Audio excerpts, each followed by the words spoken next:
Assalamualaikum warahmatullahi wabarakatuh. Perkenalkan, nama saya Luciana Dirahmawati dari jurusan Akuntansi Universitas Negeri Semarang.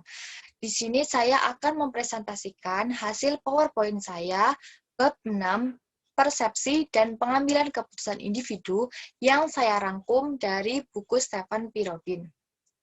Yang pertama adalah persepsi.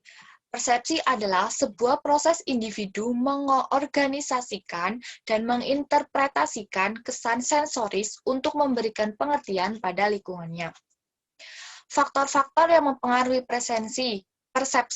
Yang pertama itu adalah faktor pada penilaian, yang kedua adalah faktor-faktor pada situasi, dan yang ketiga adalah faktor-faktor pada target.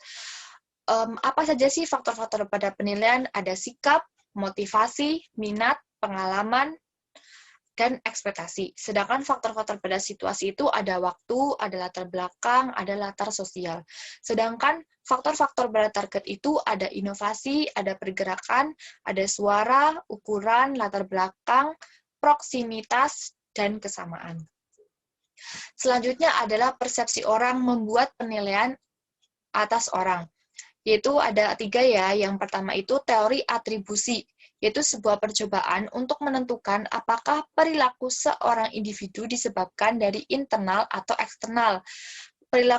Sedangkan perilaku internal itu adalah yang dipercaya pengamat berada dalam kendali perilaku pribadi dari individu. Sedangkan perilaku eksternal itu adalah apa yang dibayangkan situasi memaksa individu untuk melakukannya.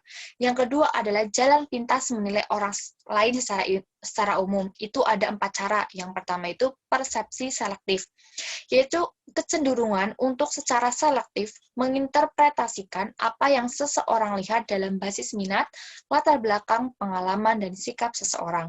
Yang kedua adalah efek halo, yaitu kecenderungan untuk menggambarkan impresi umum mengenai seorang individu berdasarkan karakteristik tunggal. Yang ketiga adalah efek kontras, yaitu evaluasi atas karakteristik seseorang yang dipengaruhi oleh perbandingan dengan orang lain yang baru muncul, yang berperingkat lebih tinggi atau rendah dalam karakteristik yang sama. Yang keempat adalah stereotip, menilai seseorang berdasarkan persepsi mengenai kelompok asalnya. Terus selanjutnya, cara yang ketiga itu adalah aplikasi spesifik dari jalan pintas dalam organisasi, yaitu ada 3.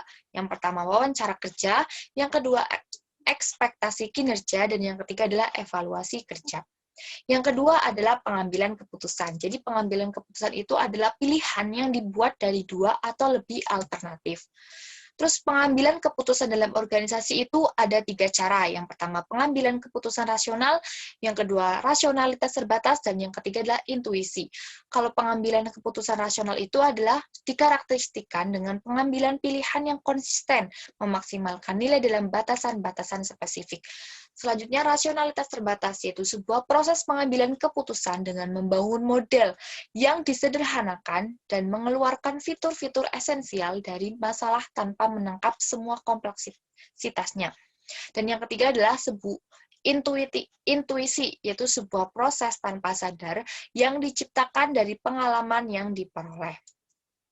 Selanjutnya adalah bias dan kesalahan umum dalam pengambilan keputusan. Ada 8 ya. Yang pertama itu bias selalu percaya diri, yang kedua bias jangkar, yaitu kecenderungan untuk bertahan pada informasi awal dan gagal menyesuaikan dengan informasi selanjutnya secara kuat.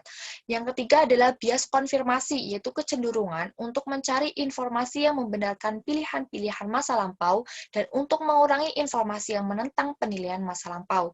Yang keempat adalah bias ketersediaan, adalah kecenderungan orang untuk mendasarkan penilaian pada informasi yang siap tersedia bagi mereka.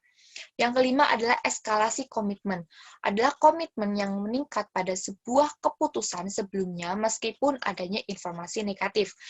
Yang keenam adalah kesalahan acak, yaitu kecenderungan individu untuk percaya bahwa ia itu mampu memprediksi hasil dari peristiwa acak.